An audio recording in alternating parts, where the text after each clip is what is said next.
Greetings, everybody. Welcome to a retrospective on the use of export cryptography in South Seas GH with David Adrian. Before we begin, a few brief notes. Stop by the business hall located at Bayside AB during the day and for the welcome reception from 1730 to 1900 tonight. The Black Hat Arsenal is on the Palm Foyer on level 3. Join us for the Pony Awards in Mandalay Bay, BCD at 1830. And please put your phone on vibrate. It makes it easier for the rest of us to ignore the ringing while we wait for voicemail to pick it up. And without further ado, here's David. Hello. Is this on? Awesome. So this is a retrospective on the use of export cryptography. As some of you may have seen on the internet, this has been hailed as the worst named Black Hat talk of all time. So I have an alternate title called The Top 10 Ways Bill Clinton Broke TLS, which should satisfy the BuzzFeeders out there. So first up, who the F is this? I'm David Adrian. I'm a grad student at the University of Michigan, which makes me one of those academic types,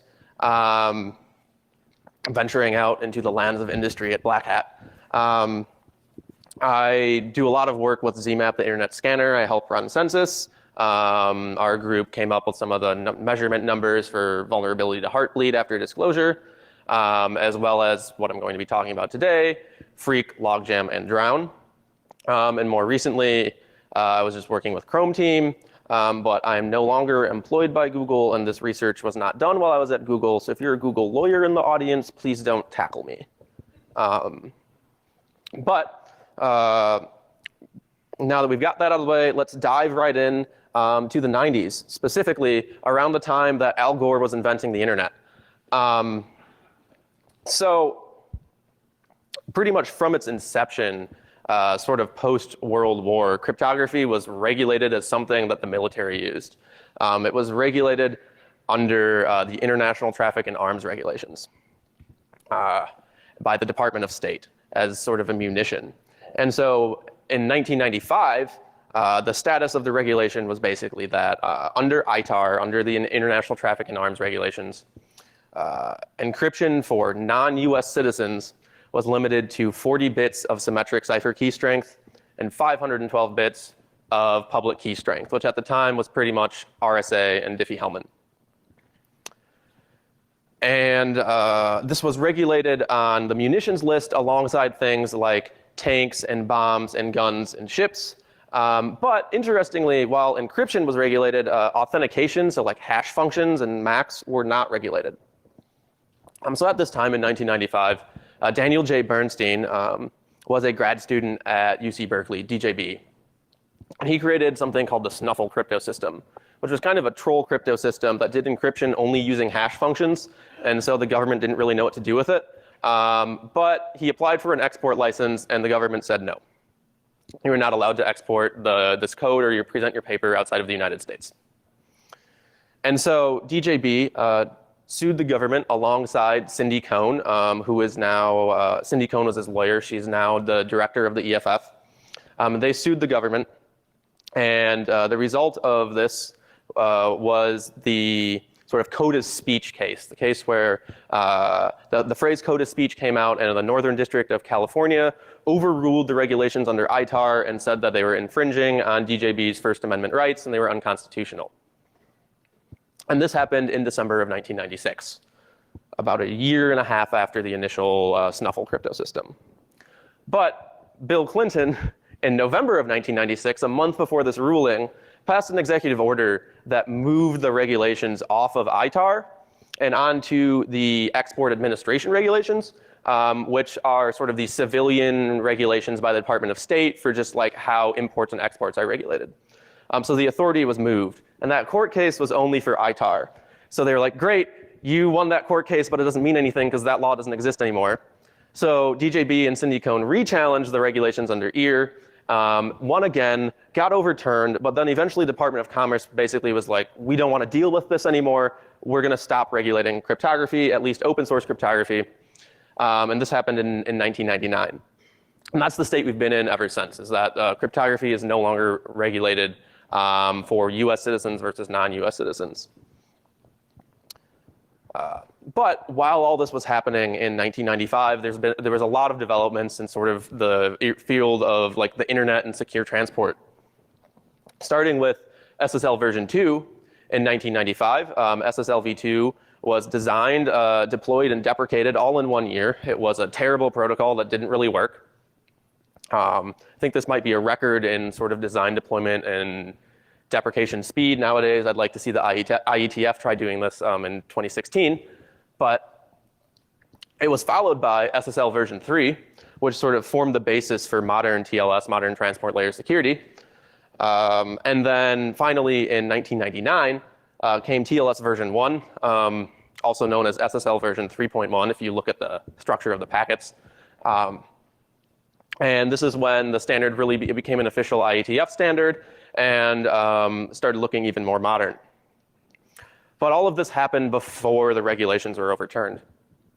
And so all three of these contain what I'm referring to as export cryptography. That is to say, specifically weakened cryptography designed to comply with these regulations. And in fact, the way that they sort of enforced this was kind of silly. Basically, Netscape had two versions. It had the US version and the international version. And the international version only spoke bad crypto, and the US version only, could speak all the crypto that we knew of. And you just were supposed to download the correct one. And so what I'm here to talk about today is I want to show that these export regulations of the 90s that have been overturned for nearly 20 years now are directly harming the security of the internet today. And I'm going to show 3 different attacks that follow directly out of these regulations because of crypto that was created to comply with these regulations, how they harm modern clients, like a modern Chrome, for example. And another reason that I'm here giving this talk today and that this is important is because this debate over cryptography is starting to come into the public eye again. It's not quite the same as it was in the 90s. Instead, we're hearing terms like going dark and lawful access. But the regulations from the 90s are sort of the best way that we can go back and look at, say, so what happens when you regulate cryptography? And the results were pretty bad. And so right now we have Senator Dianne Feinstein, a Democrat from California. You might also know her from being the mayor of San Francisco that instituted rent control. So everybody's favorite. But she, in a rare display of bipartisanship, along with Senator Richard Burr, introduced the Feinstein-Burr bill in a committee a few months ago. And this never made it out of committee, but it effectively made end-to-end encryption illegal. So what I want to do here today is try and show that whenever these regulations happen, bad things ensue possibly decades later. And so the rest of this talk is split into 3 separate parts, corresponding with 3 separate publications. The first one is I'm going to talk about the freak attack. The freak attack was originally discovered by some folks at INRIA.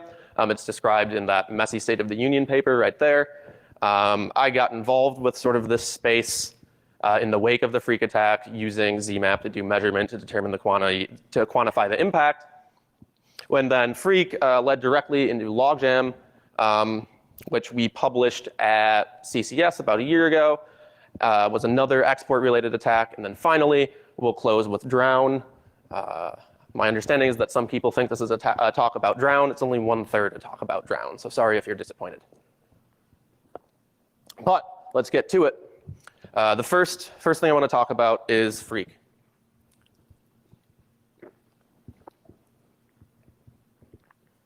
So the freak attack is a man-in-the-middle attack against TLS that downgrades people to RSA export. So if you'll bear with me, let's jump back into, say it's the 90s, we're in the room where it happens, and we need to find a way to selectively weaken a protocol based on RSA so that it can comply with these regulations.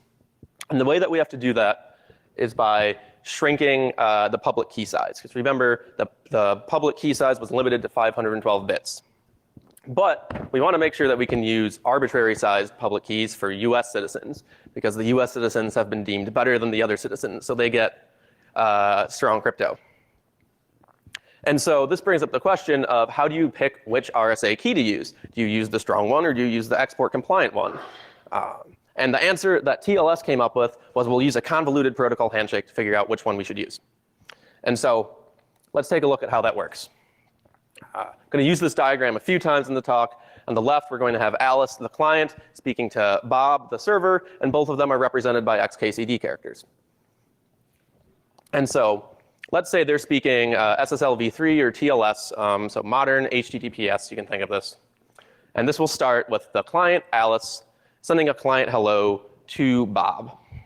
And for this demonstration, we're assuming they're speaking some form of RSA key exchange, which is why Alice sends a cipher that contains RSA. Ciphers define the key exchange and the symmetric cryptography used. The server responds, selects the cipher, sends its certificate to authenticate itself. Its certificate contains its public key, but this public key might be export compliant, or this public key is likely not export compliant. It's larger than 512 bits. And so in a normal handshake, the client would just pull out the public key from that certificate, encrypt it, some key material, both sides would derive the final shared secret, and everything would be great. This is how a normal handshake works. However, to comply for the export regulations, they added this extra message that only gets sent if you're doing what's called an export RSA handshake, meaning you selected the export RSA cipher because you downloaded Netscape International Edition that only speaks export ciphers. And the way that this worked is they added that extra message there in red, the server key exchange message, where they send you a shorter RSA public key, and the client extracts the regulation compliant public key and uses that for the rest of the key exchange. And this public key would only be 512 bits long.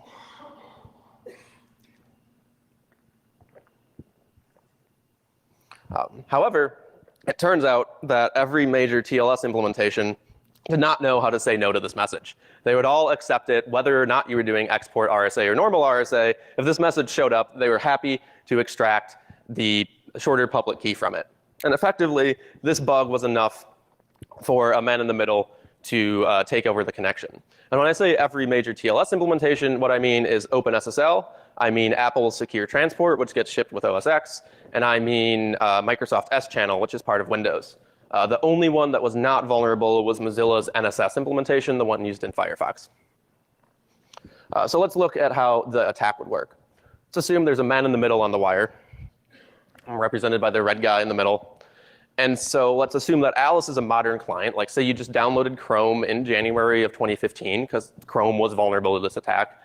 It does not contain any of these export ciphers because it's not 1999 anymore. The clients have largely removed all this old cryptography. But we'll assume that the server left the export methods, the export ciphers enabled because the server wants backwards compatibility in case somebody wakes up from a deep sleep and logs in with their Netscape International Edition. In fact, I tried looking for Netscape International Edition about a week ago and couldn't find it anywhere on the internet. It's that hard to find. So what the man in the middle will do is rewrite the cipher to be an export RSA cipher instead of a normal one. And it will present to the client that it's a normal RSA, and it will present to server that it's export RSA. And the server, therefore, will go through and send this extra server key exchange message because it thinks it's doing export RSA. And because of the bug I just described, the client is happy to accept this message. We'll assume that the 512-bit key in the server key exchange message, the extra one that it's sent for export compliance, has been factored by the attacker, and we'll get to why that's a reasonable assumption to make.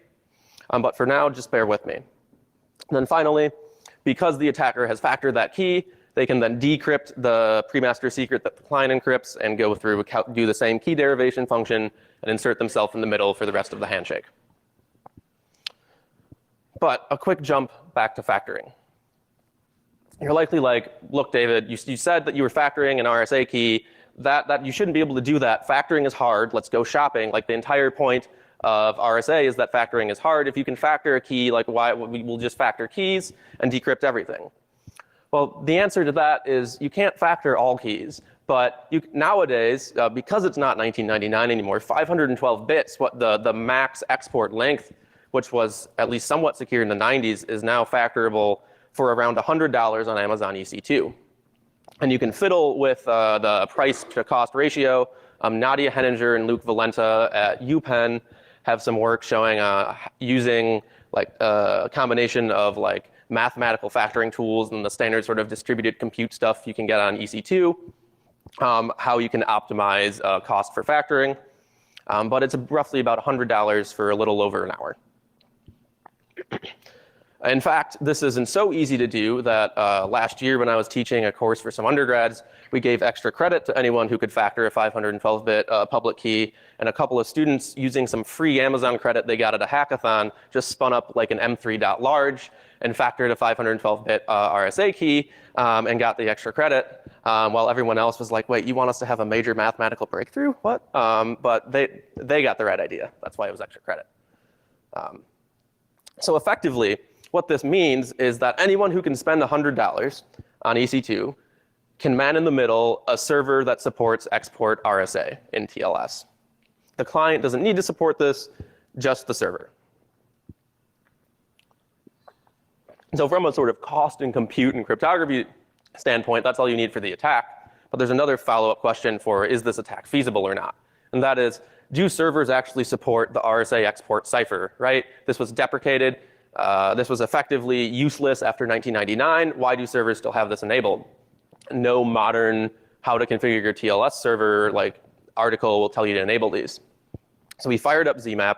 We connected to every HTTPS host on the internet, checked what ciphers they support, and we found that a few days before the freak disclosure, so the point all the way on the left there, note that the graph's a log scale. About 36.7% of HTTPS servers, so a third of them, supported export RSA. And then there's that steep drop off there. That's when freak disclosure happened. And people patched this very quickly, down to under 10% at about 6% a week later, and it's been slowly decreasing ever since. So the answer to the feasibility question is, before disclosure, this attack was super feasible. 1 in 3 HTTPS servers were vulnerable to it. Another thing that I want to note, when we were running freakattack.com, we were also, so that's the server-side vulnerability. The client-side vulnerability is you have this bug in your TLS implementation. This bug has now been patched in every major browser. But we were sort of trying to detect on the clients which ones were vulnerable and which ones were not on our site. I don't want to make like broad scientific claims about the data here, because we had some issues getting it collected, as well as this isn't necessarily a representative sample of internet users like who goes to freakattack.com after a TLS vuln. This is a very specific subset of people. But we did notice that about 10% of the vulnerable population was reporting as Firefox. And you're like, why is Firefox showing up vulnerable? We know that NSS wasn't vulnerable to it. It's the only library that wasn't vulnerable. Turns out that this is because people have like Avast or Symantec or various other end host like man-in-the-middle software that's doing added value and securing your HTTPS connections by man-in-the-middling it on your host. These libraries would use S-channel or OpenSSL internally, which were then vulnerable to the freak attack. So if you installed antivirus and used Firefox, you were probably vulnerable. Whoops. A couple notes on mitigations. Server side, disable RSA export ciphers. Client side, patch your clients. Everybody patched really, or all of the browsers released patches within days. Anyone who's just been getting updates should be no longer vulnerable to this. And then there's some more information on freakattack.com. In terms of origins of this vulnerability, although this was a implementation bug, and I don't want to say that this had to happen, but this implementation bug could not have possibly happened if the export regulations didn't exist. If SSL had been implemented 1 year later after DJB had won its court case, we would not have seen this bug because we would not have needed these mechanisms in the protocol that allowed the bug to exist in the first place. And adding in these mechanisms just makes it really hard to reason about what you're implementing and how the protocol works, because now you have these sort of disparate state machines, one for export, one for non-export, that you need to be able to reason with about how they interact. And the root of freak was that they were interacting in a way we thought they wouldn't. We thought they were isolated, but they were not. So that's all I have on freak. Now I'd like to move on to just quickly go through logjam. There's lots of other stuff up on the internet about logjam and various details, but I just want to sort of give the high-level overview here. Logjam followed directly out of freak. It's another man-in-the-middle downgrade attack, but instead of attacking export RSA, or attacking the other type of public key encryption that at the time that was regulated, which is to say export Diffie-Hellman. So once again, let's go back in time. Let's pretend we're one of the SSL version 3 designers and that we need to make our protocol compliant with the regulations. And our protocol contains Diffie-Hellman. So how do we do that? Well, the answer is we need to use a shorter prime for Diffie-Hellman, or group size, however you want to call it, shorter modulus. All different words for the same thing. It needs to be only 512 bits. Then once again, how do we select which prime to use? Well, the answer was convoluted protocol handshake again. So before I go through how it works in TLS, I just want to do a quick refresher of Diffie-Hellman. This is the classic Diffie-Hellman explanation picture from Wikipedia that I imagine many of you have seen before. So what we have at the top is we have Alice talking to Bob, and they have some common set of parameters. The common set of parameters in the pictures is the yellow paint. In math terms, this is your prime, P, also referred to as the modulus, and your generator, G. Then they each pick some secret value, which is the exponents. Then they combine the exponents with the generator, modulo P. That's the public values, the orange and blue. And then both sides can take the other's public value, combine it with their secret value, and get the shared secret, which in this case is the brown paint. I also like to think that this diagram really illustrates the issues with using a short prime, because when there's only 6 colors, pretty much all of them combine to brown, right? Like if someone was actually using paint as a mechanism for a shared secret, I think we could all break that crypto system pretty easily. And sort of the same thing applies when you're using a short prime. So what is logjam? Logjam is a downgrade attack against TLS. It leverages export Diffie-Hellman instead of export RSA. And it requires that the attacker, rather than factor a key, be able to compute discrete logs, so undo the Diffie-Hellman operation. And so instead of spending $100 on EC2 to do this, it's a little more expensive. It takes about 1 week of pre-computation per prime, which sounds unreasonable at the moment, but we'll get back to why that's feasible. First, I'd like to go through the protocol and show sort of how this works. Once again, Alice talking to Bob. We'll say Alice is a modern version of Chrome. We'll say in like April of 2015 before disclosure. Alice wants to speak Diffie-Hellman, so she sends a cipher, a DHE Diffie-Hellman ephemeral cipher. We'll assume the server selects this cipher. Just like before, it's going to send its certificate. But rather than using an RSA public key in the certificate, the server is also going to send over the parameters needed for Diffie-Hellman, so the yellow paint. In this case, that's the P and the G, the prime and the generator, as well as its public values, so the orange or the blue paint. And then the client will go through, finish Diffie-Hellman, do the key derivation, and everybody's happy. However, if you're speaking an export cipher, you need to redo this to make sure that it's compliant, meaning that that prime can only be 512 bits. And in fact, the way that TLS did this was simply by saying, if you're using an export cipher, export DHE cipher, it's exactly the same as a normal Diffie-Hellman exchange, same protocol flow, same messages. Just that prime needs to be only 512 bits. So this has the side effect of meaning that if you just pull any random key exchange message, server key exchange for Diffie-Hellman message off the wire, no way to distinguish an export one and a non-export one aside from the key length. But you also don't know what size the prime is going to be anyway, right? Because the server is sending it to you. The server might be picking a 16-bit prime, which Safari was happening to negotiate until like 2 weeks ago, or a few months ago, rather. Or they might be sending you like a 16,000-bit prime because the server is super paranoid. You don't know which one is coming. So you don't actually know if this is an export or non-export key exchange. So that leads itself to the logjam attack. Once again, we'll have an attacker on the wire who rewrites the ciphers to be export. We have Chrome on the left and a server supporting export DHE on the right. And then the server, because it thinks it's speaking export, is going to send a 512-bit prime because it doesn't want to get arrested. And then the client doesn't know what size was coming anyway, is more than happy to take that message because it's identical to the non-export version, and negotiates a TLS connection using only 512 bits worth of security. And then at this point, we'll assume that the attacker can undo the Diffie-Hellman here because it's only 512 bits. So in terms of feasibility, you need 2 things for this attack. The first thing is you need the server to support DHE export. And the second thing is you need to be able to do the pre-computation, which is a sort of per prime operation. 1 week pre-computation, then basically free connection breaks on the prime.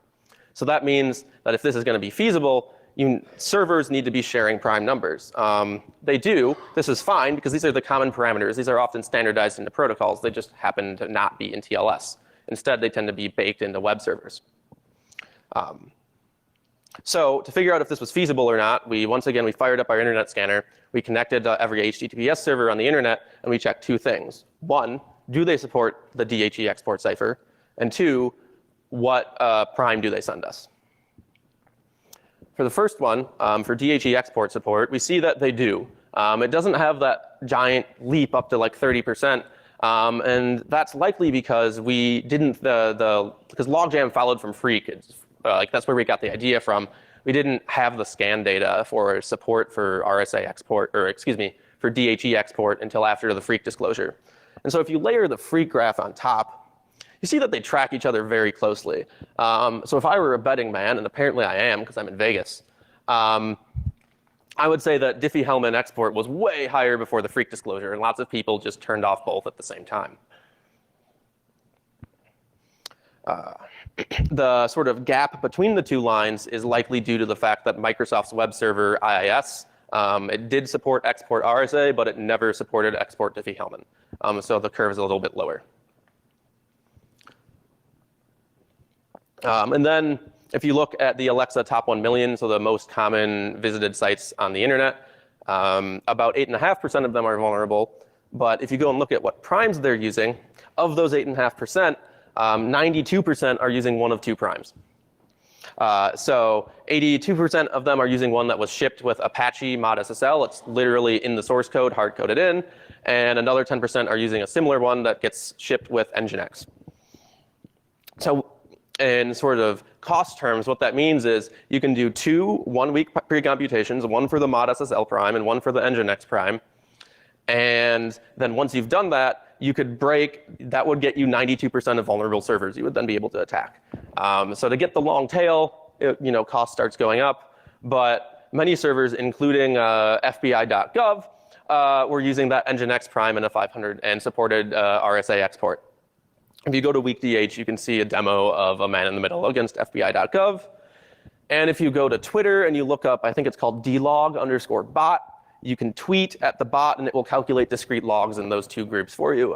If Nadia students happen to still have it up, it goes down a lot. I think we also might have taken it down because someone made a Twitter account that had done literally nothing. It was an empty account except tweet at this bot and get discrete logs. And we were like, something about this seems suspicious. Like this person might actually be exploiting logjam. So I think they might have taken it down.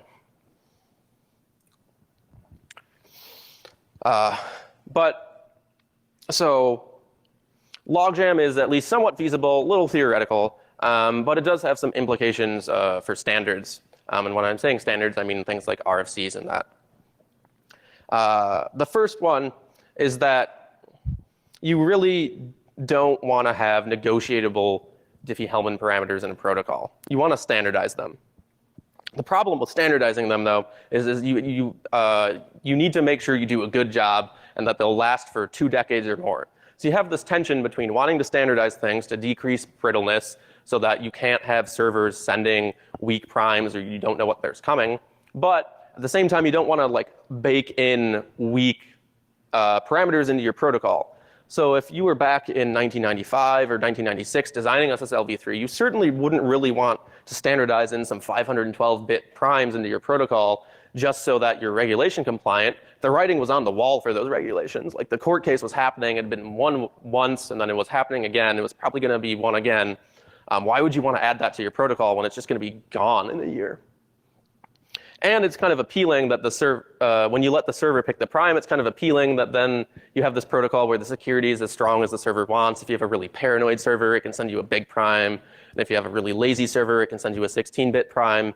And this is sort of attractive from a protocol design point of view.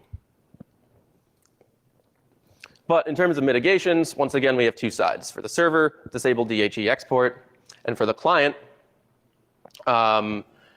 if you get newer versions of Chrome, and pretty much every browser now, I think the last one to patch was in September of 2015, they all just reject short primes now.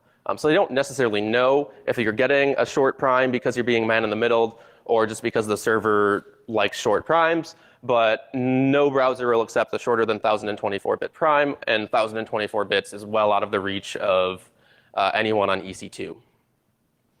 So that effectively mitigates the attack client side. And in fact, the Chrome added a new error for short primes. It looks like this, the error weak ephemeral key. A friend of mine back at Michigan who does embedded systems, IoT stuff, one time he messaged me and he was like, I was trying to connect to this IoT device and I keep getting this SSL error in Chrome. I blame you. And I was like, well, what was the error? And he shows me a picture of it, and it's error weak ephemeral Diffie-Hellman key, which came directly out of the research we did with Logjam. And I was like, well, you know what? I'll take the blame for this one. This one was actually my fault. But even more exciting, though, Chrome is just totally dropping finite field, so prime number-based Diffie-Hellman in the next version, I believe. And so they'll only support elliptic curve Diffie-Hellman, which isn't vulnerable to the same type of attack. And in fact, if you download Chrome Canary, I think all the Diffie-Hellman is gone, thanks to some good work by David Benjamin at Google. So that's Freak, that's Logjam. They're pretty similar. They both have to do with TLS. Now we come to Drown, which is a slightly different flair. So we've hit the two types of key exchange that were regulated, RSA and Diffie-Hellman. Now let's finish the trifecta and nail export compliant symmetric ciphers, the ones that were limited to 40 bits. So once again, ask yourselves, if you have a protocol based on symmetric ciphers, how do you weaken it? TLS sidestepped this problem by changing the key derivation function. What SSL v2 did was you're like, well, if we can only use 5 bytes, so 40 bits in our key, we'll just send n minus 5 bytes in the clear text and only encrypt the last 5. And then just combine the two parts. And then you're nice and compliant.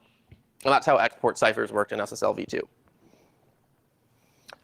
But before I go on too much farther, I just want to note a couple things about SSL v2. One is that, yes, I know it's completely broken. We're not trying to come up with some new attack on SSL v2 here. Everyone knows that it's already man in the middleable. What we want to do with SSL v2 is find a way to leverage it to attack modern TLS.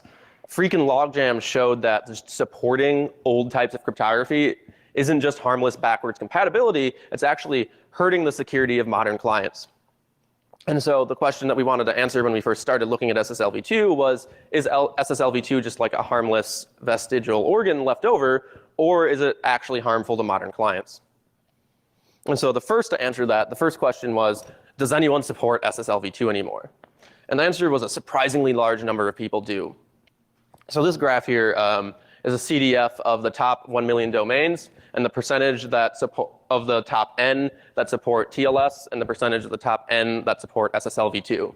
So you can see that all of the top 10 support TLS. That's like Google, Facebook, LinkedIn. But down at the bottom, the blue curve, the SSL v2 curve, you can see that there's a peak. That's at site rank number 16, which is Weibo, the Chinese version of Twitter. It supported SSL v2. After that, not a whole lot. But once you get down into some lower ranked sites, you see that somewhere around, I think, 12 or 17% of the top 1 million sites supported SSL v2. And that to us was enough of an indicator that we should look at this more because people actually are supporting SSL v2.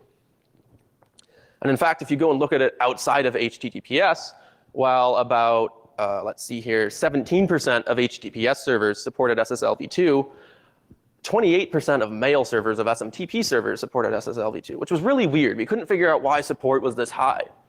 But then it turns out that, as often it does, there's another bug in OpenSSL.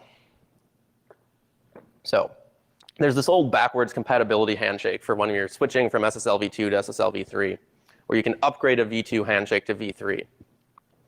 And so what lots of mail servers and web servers had done was that in their default ciphers, default OpenSSL config that gets shipped out of the box with the web server, they didn't disable SSL v2.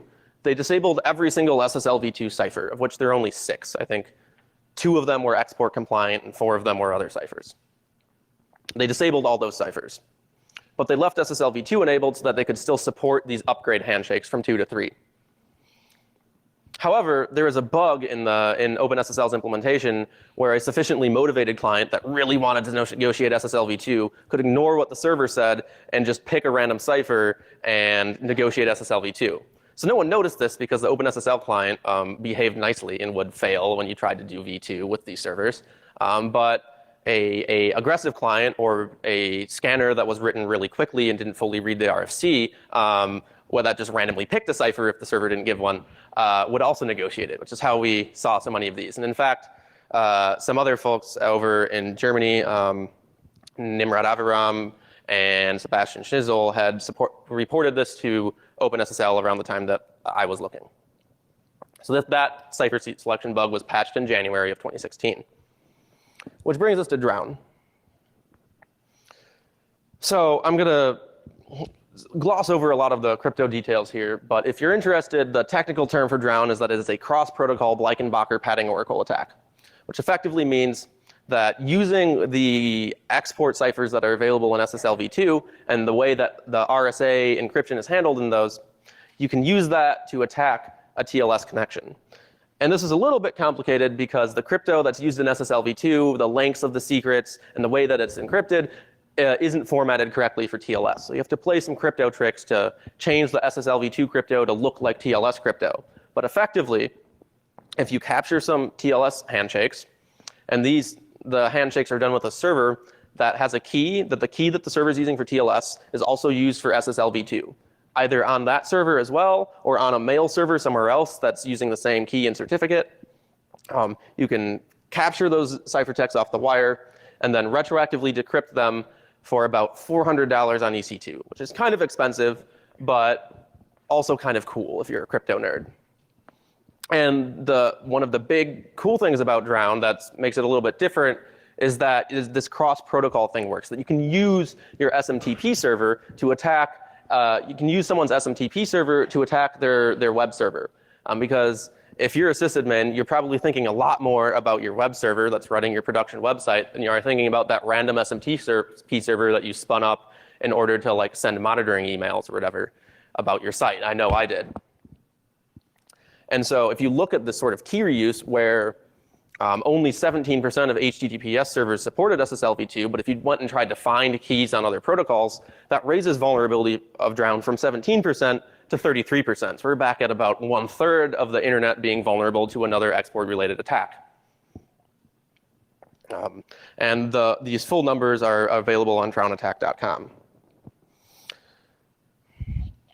And unlike freaking Logjam, the initial patching was a lot slower. Likely because Drown is a bit more complicated. It's a little harder to explain. I just explained it right now, and I'm already disappointed with my explanation. It's sort of a complicated thing, and it's cross-protocol, and you have to really know what's on your network to be able to fully patch. So it's possible some people went and patched and turned off SSL v2 on their HTTPS server, but totally missed the fact that it was enabled on their mail server. And the fact that the OpenSSL client won't even negotiate SSL v2 with these servers makes it even harder to detect because you can't detect support for it with out-of-the-box tools. So that brings us to Special Drown. Everything I described so far, the sort of offline attack where you monitor some connections, you save them, and then you use the SSL v2 server as an oracle to decrypt them after the fact, is the variant of Drown called General Drown, and it costs $400 every time you want to do it. Special Drown is a variant of it that leverages an implementation bug that was accidentally patched in March of 2015. People didn't realize that the bug existed. This other code changes happened to remove it in OpenSSL. That removes the $400 cost. It basically lets you do it on a laptop in about a minute instead of on a bunch of GPUs on EC2. And so if you go and you probe servers to see if they are patched or not, you can do this by sending a specially formatted SSL v2 hello. You'll see that not as many as General Drown, but a decent number, around 9% of the top 1 million and mid 20% of trusted HTTPS were vulnerable to the man-in-the-middle variant, Special Drown of Drown. And this, not only is this attack cheaper, but you can do this way more often because it runs faster. You don't even need to find a site that otherwise would be using export RSA. Like in practice, general drown is very difficult to pull off. Special drown, once you've made it through all the crypto, is actually not that hard. You can do it on a normal laptop. You don't need a bunch of special conditions. You just need to write lots and lots of sort of padding Oracle code. So, and if you're interested in the details of special drown or general drown, come find me after the talk. I will do my best to answer your questions, or I will direct you to drownattack.com and our paper. We rewrote the whole paper about a month ago. And so I think it should be easier to read now. If you ever attempted reading it before and it didn't make sense, sorry, it should be clear now. But in terms of mitigations and lessons from drown, obviously you need to fully disable SSLv2. Don't just disable the ciphers. And this is really, I think, the nail in the coffin for leaving old crypto online for backwards compatibility. We just keep finding ways that it is harming modern clients. So stop leaving old things enabled for backwards compatibility. Another sort of interesting takeaway that you might get from drown is that you're not going to be vulnerable to drown if your mail server supports SSLv2 and your website doesn't if they're using different keys. So it might be prudent to, in fact, use different keys for different protocols or different protocol versions. In the same way that we talk about using different keys for signatures and encryption. And then from a crypto standpoint, what prevents this in newer versions of TLS is that the client is authenticated before the server sends secret derived data. Effectively, that would make anything an online attack instead of an offline attack. And so this is why modern versions of TLS aren't vulnerable. Just a couple more sort of broad implications and lessons that I'd like to take away from these three attacks. The first ones have to deal with protocol design and technology standpoint. Obsolete cryptography needs to be considered harmful in the same way that anything else that is considered harmful is considered harmful. It's not just something that you're leaving online for backwards compatibility. Every time that you leave SSLv2 enabled, you're hurting the modern clients, the people who are keeping up to date. From a protocol design standpoint, limiting complexity is really key. A lot of these things weren't noticed simply because of how complex either the code in OpenSSL had to be just to implement TLS, because TLS itself is very complicated. And from the separate state machines for export and non-export. Putting these together is just a recipe for complexity, and complexity is always the enemy of the secure when it comes to cryptography. And the other that I don't really think I would have to iterate this, but I want to really make this point, which is that weakened cryptography, these export regulations should be considered harmful, not just from a perhaps legal standpoint in the way that they argued in the court case in the 90s, but from a security standpoint. We just hit every form of export weakened cryptography and used it to attack modern clients in one way or another. We hit the weakened RSA with Freak, we hit weakened Diffie-Hellman with Logjam, and we hit weakened symmetric ciphers with Drown. We nailed the trifecta. There's not a version of export cryptography that hasn't been used to attack modern clients now. From a policy standpoint, keep in mind that crypto regulations leave lasting effects. That these regulations were overturned in the 90s, but we're just discovering these attacks nearly 20 years later. And that there's this concept, the concept that you could have different encryption for US and non-US citizens just doesn't make sense on the internet. Even if you just connect to Facebook, your traffic might even be going outside of the US and back in because of the way CDNs and networks work. It's not really possible to assign cryptography based on nationality.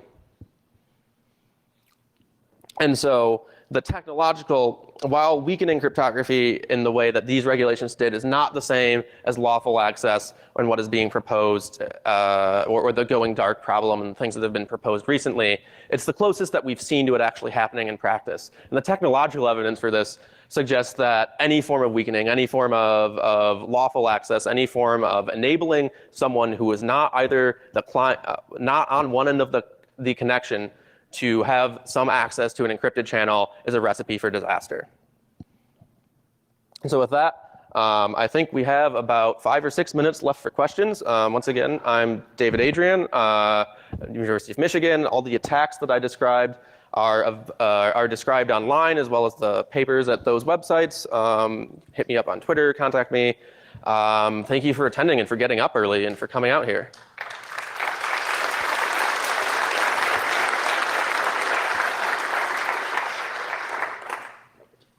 Question with regard to the short keys. Did you see any instances where the key was not dynamically generated and in fact it was a reusable static key? For Freak RSA, the short keys, they were reused. We didn't see any that were hard-coded into a server implementation, but pretty much every server that supported it would generate them at the time they were launched. And then they would remain used until the process was killed, likely when the server was rebooted, so months at a time.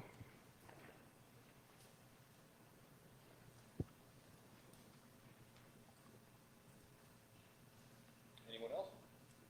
I have a quick question. I noted that you had mentioned the use of elliptical curve, but NSA recently decided to move away from elliptical curve in their Suite B protocols. Did that come up in your discussions? So they moved away. I assume you're talking about the updated Suite B recommendations for post-quantum crypto. They removed out all elliptical curve. They did not remove all of them. They removed P256, but they left P520, whatever the other one is. Right. And what they did suggest was that people who haven't bothered to move to elliptic curves yet should just not bother, because we expect a new cryptography will be coming down in the future. Elliptic curves are still the best that we have. And if you don't like the NIST curves, there's lots of crypto from DJB that's making its way into TLS right now, such as Curve 25519, that are also sort of state of the art for what we have now. But these won't be quantum resistant, but we don't have a good quantum resistant solution yet.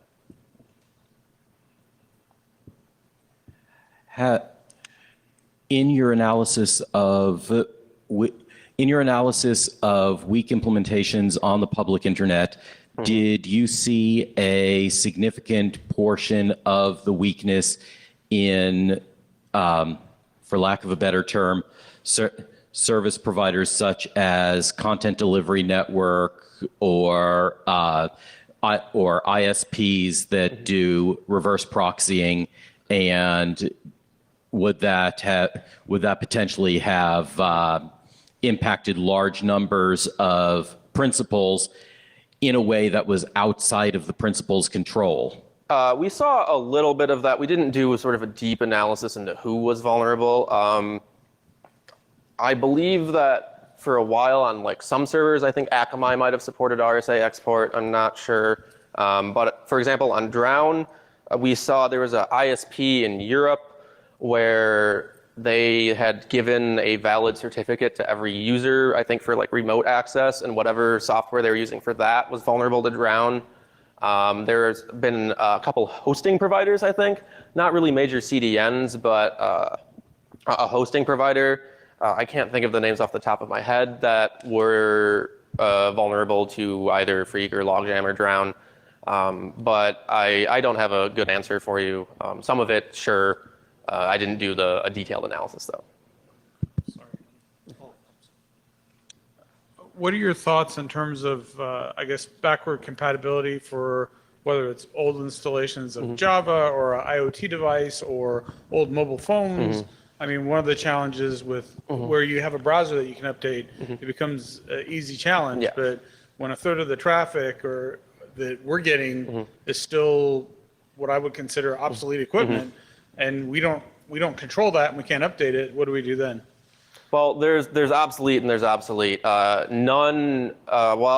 versions of Java, for example, don't support elliptic curves. You certainly don't need SSLv2 or any of the export ciphers to talk to them. A lot of them are just stuck on TLS version 1 or version 1.1, speaking just like older CBC ciphers, which people are starting to talk about. We have better than that. There are things that are better than that.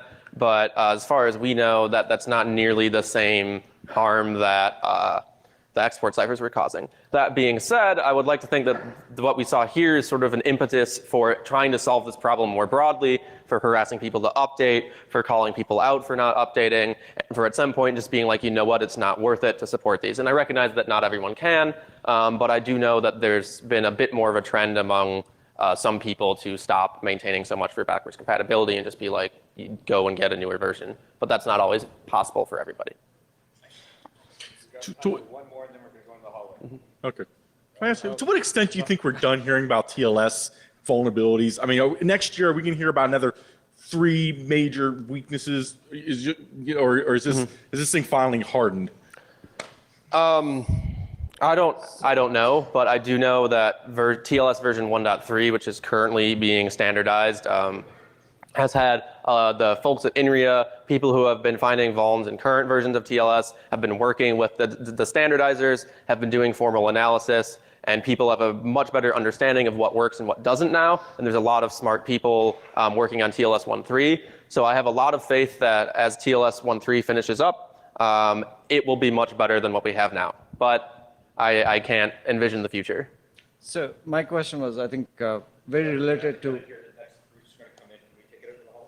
Yeah, sure. Thank you.